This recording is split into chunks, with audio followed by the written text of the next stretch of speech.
Selamat siang, nama saya Suplementa dengan NIM 2702265370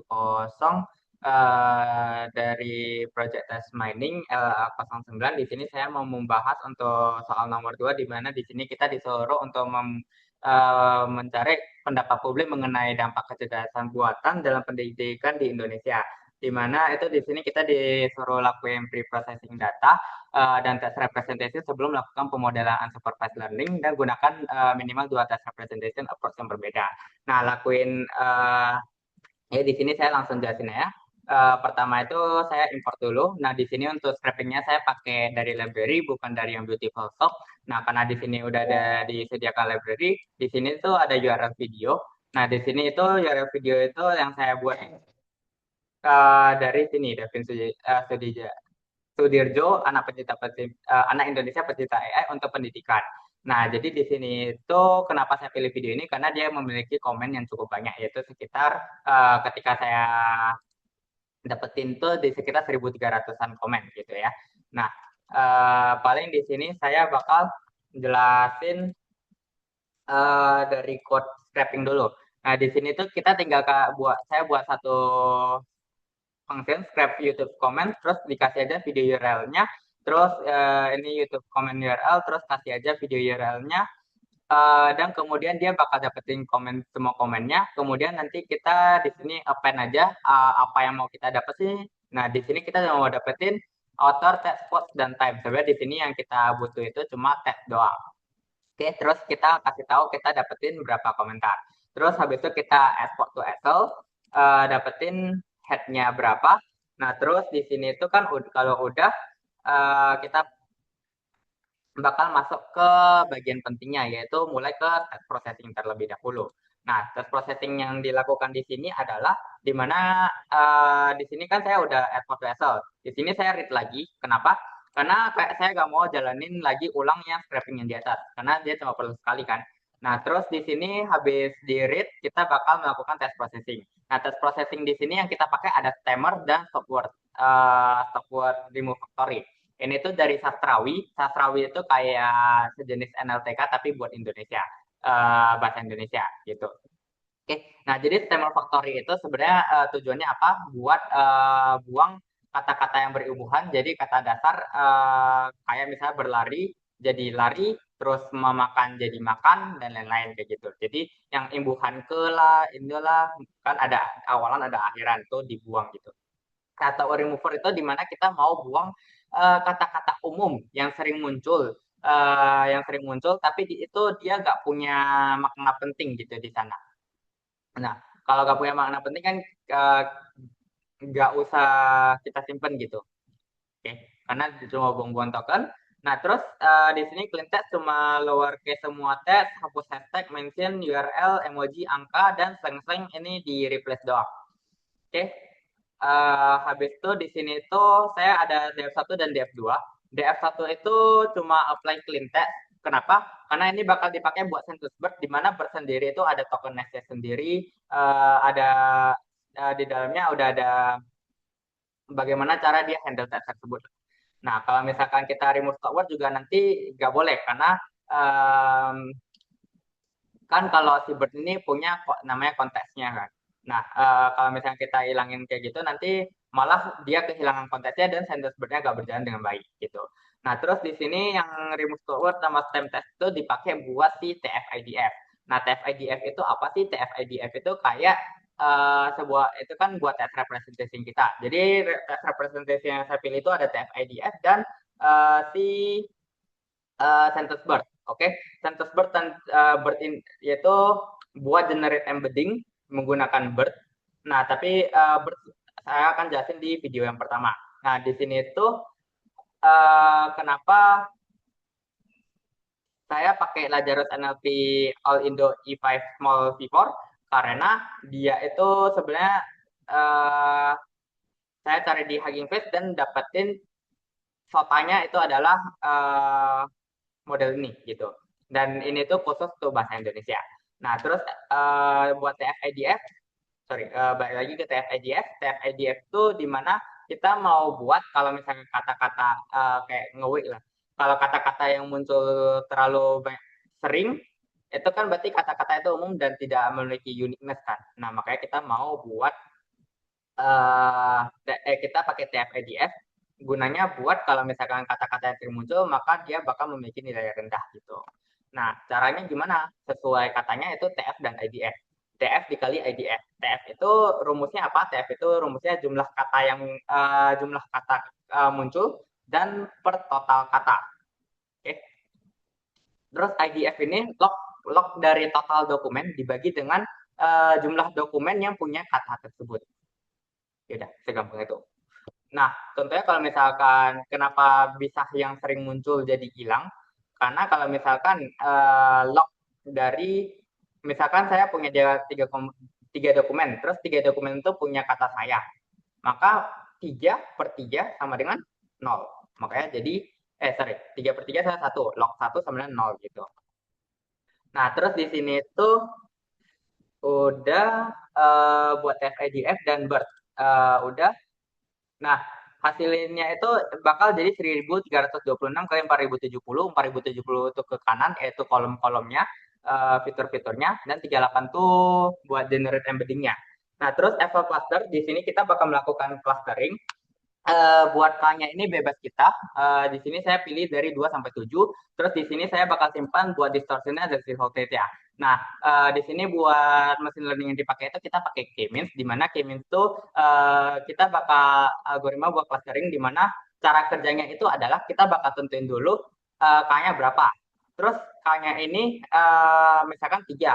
Dia bakal milih secara acak 3 centroid sementara. Terus habis 3 centroid tadi, tiap datanya bakal diukur ke centroid itu, dan setelah diukur nanti dia lihat masuk ke centroid mana. Nah, habis udah kekumpul tuh, ini di centroid ini di centroid ini, semua data udah ada centroidnya. Centroidnya ini udah di suatu cluster. Nah, nanti di tiap centroid ini bakal dipindah ke tengah area tersebut. Misalkan kalau gede, misalkan dia di sini, dia bakal dipindah ke tengah. Nah, dia bakal digeser-geser lagi sampai kalau misalkan dia gak bergeser, artinya k-meansnya udah selesai. Nah, di sini tuh ada random set biar gak berubah doang. And init tuh maksudnya dia bakal jalanin 10 k-means di mana dia bakal ambil yang paling baik. Oke, terus ini predict matrix ini cuma ngepredik datanya, terus dia masuk ke cluster mana gitu. Nah, Silhouette average itu dapetin dari average dari Silhouette score dari setiap data. Nah, Silhouette score tiap data itu kita bisa lihat dari sini. Ini rumusnya. S sama dengan B kurang A per max dari A, B. Nah, jadi si jadi di data ini dia bakal bandingin dengan tetangganya, baru dibagi antara max dari A, B. B-nya ini tetangganya, A-nya itu sendirinya.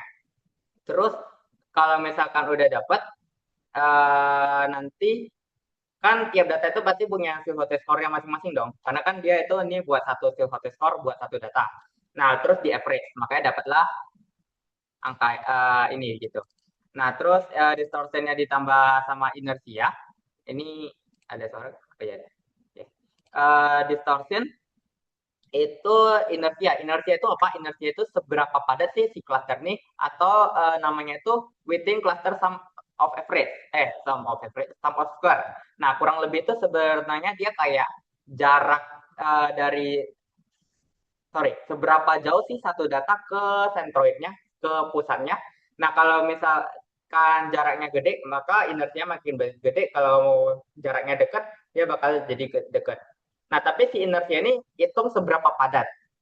Artinya, kayak kalau misalnya ada lingkaran kecil ini berarti semua titik-titiknya harus dekat dengan si centroidnya. Itu namanya padat. Nah, terus kita mau cari nilai sekecil mungkin, tapi by logika aja. Kita gak mau mungkin kita ya mungkin mau inersia sama dengan 0. Cara bikin inersia sama dengan 0 gimana? Ya udah, jumlah cluster sama dengan jumlah data. Kalau punya 100 data, punya 100 cluster, setiap cluster ada satu centroid, maka ya udah bisa jaraknya pasti 0 karena cuma punya satu. Oke. Nah, terus kenapa gak bisa kayak gitu? Karena kan kita di sini tuh mau ngelompokin. Nah, kalau kita mau ngelompokin, itu nggak mungkin dong jumlah data sama jumlah kelompok kan, jadi aneh. Makanya di sini muncullah namanya elbow method. Di sini saya pakai silhouette score dan elbow method. Nah, silhouette score sama elbow method ini cara kerjanya gimana sih? Contoh kayak gini ya. Ini tuh tangan kayak gini. Nah, kita mau nanti silhouette score ketika diplot, kita ambil yang di sini. Artinya yang di tengah-tengah. Nah, kenapa yang di tengah-tengah? Di sini itu kalau kita lihat elbow kan biasanya bentuknya seperti ini ya. Kalau saya set set gitu ya. Nah, jadi kalau misalkan dia turun drastis itu berarti bagus karena inersianya makin turun. Tapi kalau misalkan udah ke kanan kayak gini, otomatis inersianya makin kecil turun. Turunnya dia turun tapi kecil. Nah, kalau turun kecil tuh nggak terlalu berguna, malah bisa jadi over clustering. Over clustering itu ketika kita terlalu banyak cluster hingga deskripsinya itu hampir mirip-mirip atau terlalu spesifik, terlalu detail. Namanya topik kan harusnya general gitu, kayak gini. Gitu. Oke, nah jadi di sini ini cuma buat plot, plot ininya, silhouette-nya, ini silhouette plot, dan nanti ada plot itu buat distortionnya atau buat elbow method-nya. Nah kita langsung aja langsung lihat ke elbow method-nya si TF-IDF dan si S-Bird, Sentence Bird. Nah kalau TF-IDF kita nggak bisa lihat elbow method-nya, makanya dibilang TF-IDF buat elbow method buat TF-IDF ini gagal gitu. Makanya kita nggak usah peduliin TF-IDF lagi. Karena di sini itu nggak ada K yang optimal. Di sini itu nggak kelihatan gitu. Bahkan kalau kita lihat silhouette score-nya ini sangat kecil gitu. Makanya kita abaikan aja. Oke, terus lanjut ke yang kedua, yang sentence bird. Di sini kita langsung lihat ke elbow method-nya. Nah, di sini tuh lebih kelihatan di mana kayak gini. Terus ini itu makin landai gitu, makin landai. Makanya kita milih K-nya di sini. Ini tuh sudutnya paling tinggi nih. Nah, makanya dinamain elbow method. Makanya kita milihnya 4. Nah, walaupun si hot score-nya itu sebenarnya lebih kecil, tapi si hot score-nya ini cuma beda 0,02. Nah, di mana kalau misalkan bedanya sekecil itu ya kalau misalnya kita tambah juga agak terlalu ngaruh gitu, gak terlalu signifikan. Makanya kita pilih yang N sama K sama dengan 4. Itulah kenapa kita pilih K sama dengan 4. Lanjut ke ini. Habis kita dapat optimal K-nya, kita run K-means lagi. Oke, buat dapetin beneran klasternya. Oke. Nah, terus di sini kita mau cari keywordnya. Cara cari keywordnya gimana? Dengan cara hilangin dulu semua stop word, kata-kata yang tidak berguna. Dimana kita kan keyword itu kita mau kata-kata penting. Stop word itu kan kata-kata yang terlalu umum dan nggak terlalu penting. Nah, kemudian nanti kita bakal dapetin frekuensi itu kita dapat keyword itu dari frekuensi kata tiap cluster yang paling tinggi. Oke, kecuali si stop word. Makanya di sini kita bisa lihat dari persona analisis, kita bisa lihat cluster 0 itu punya 429 komen, cluster 1 punya 194 komen, 2 484 dan 219. Nah, kita bisa lihat di sini buat keywordnya kayak cluster 0, anak, Helmi, Pak, muda, luar, keren, biasanya, apa banget.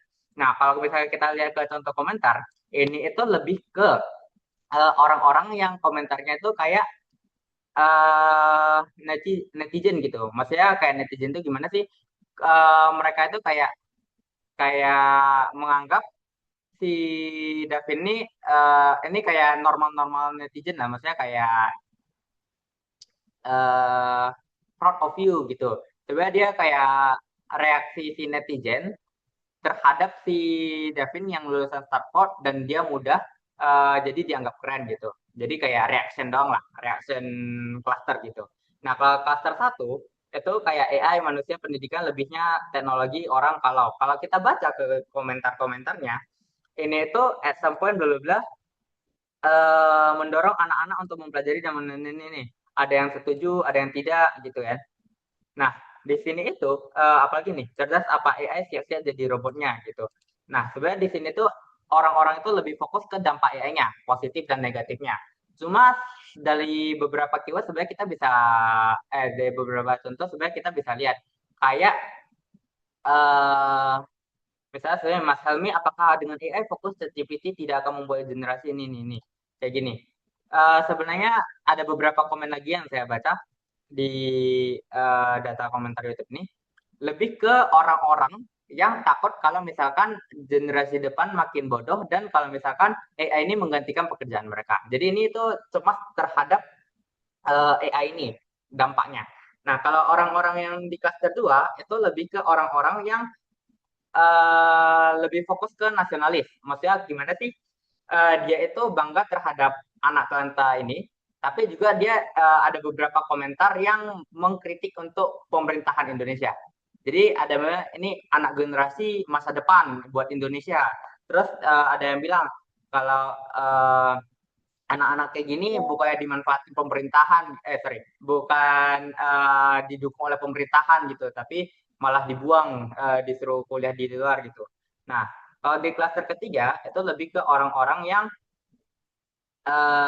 kayak mendukung Davin ini tuh kayak pada karakter mereka gitu.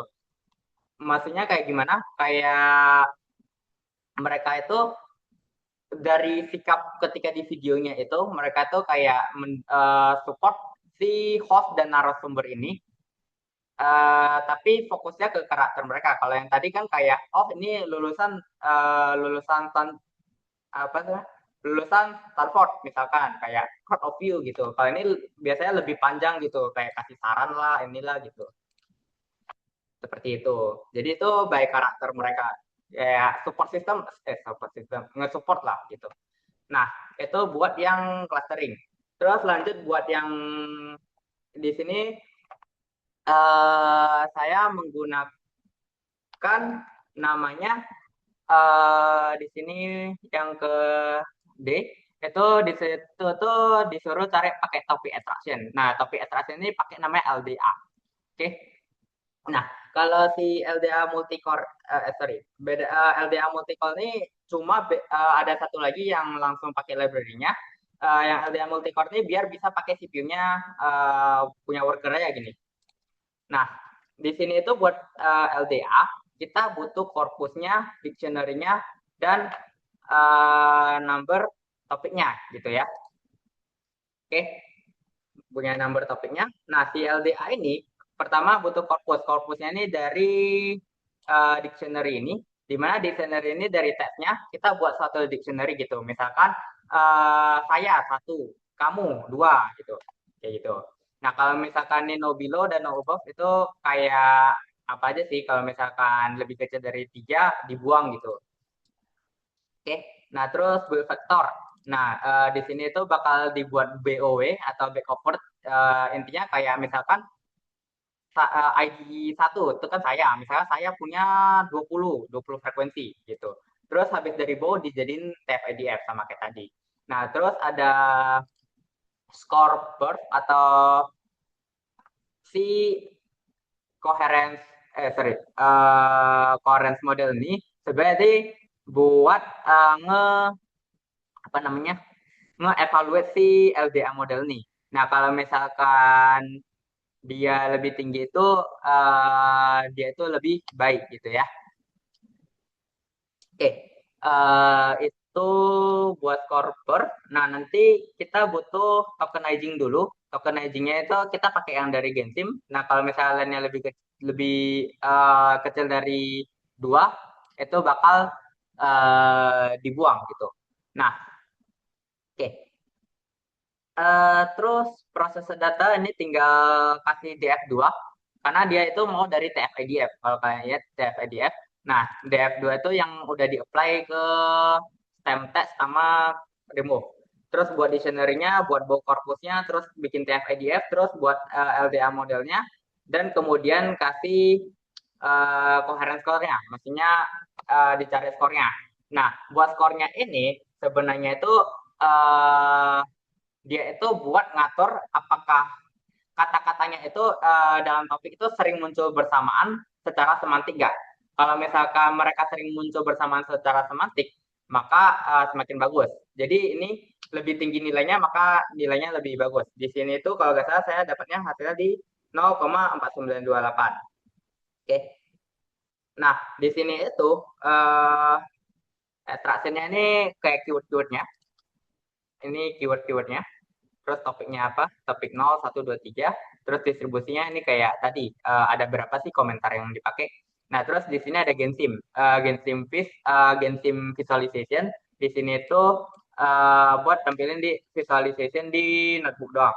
Ini kalau kita hover, ini bakal ditunjukin nih. Nah, top 30 most relevant terms for topic 4 gitu.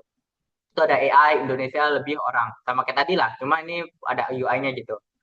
Kayak dikasih tahu ini keywordnya apa aja sih gitu. Kalau tadi kan by code doang kan. Oke.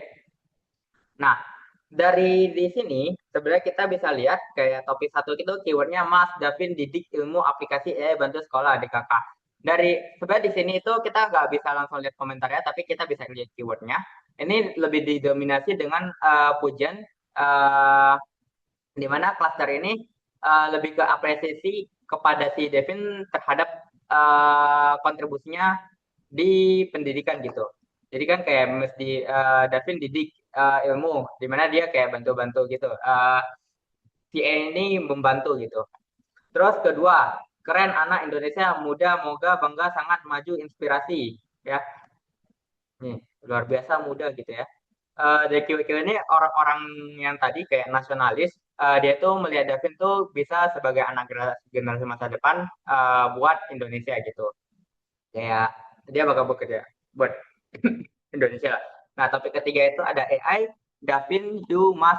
Ini tuh lebih ke, nah kalau kita lihat itu, sebenarnya ini juga pujian, tapi sifatnya lebih ke bahasa Inggris. Ya, proud of you, ini. Nah, itu di sini tuh di DLA, dia itu ngepisahin, kan di DLA ini by probability ya. Nah, di sini itu dia itu ngepisahin si Davin sama si keyword-keyword ini berdasarkan Indonesia dan Inggris. Karena kan TF-IDF tuh nggak tahu kan semantik konteks ya. Dia taunya cuma ini beda keyword gitu, beda keyword. Makanya di sini beda topik gitu. Nah, terus keyword keempat tuh luar biasa ya manusia negeri perintah. Ini perintah itu jadi pemerintah kan di STEM. Keyword-keyword ini menunjukkan dia itu mengkritik pemerintah. Sebenarnya kita bisa lihat dari apa? Dari kata-kata kayak tidak, jangan gitu ya. Oke. Nah, enggak gitu, enggak. Oke, seperti itu. Oke, dan kritik. Nah, terus terakhir itu di mana di sini disuruh personal analisis bandingkan apa yang Anda peroleh dari pendekatan clustering dan top extraction dan paparkan hasil yang menarik. Nah, di sini itu hasil yang menarik itu apa sih? Kalau misalkan di clustering itu lebih ke eh, bisa dapetin apa yang mereka rasakan. Kenapa? Karena dia pakai sentence bird, di mana sentence bird itu dia semantically.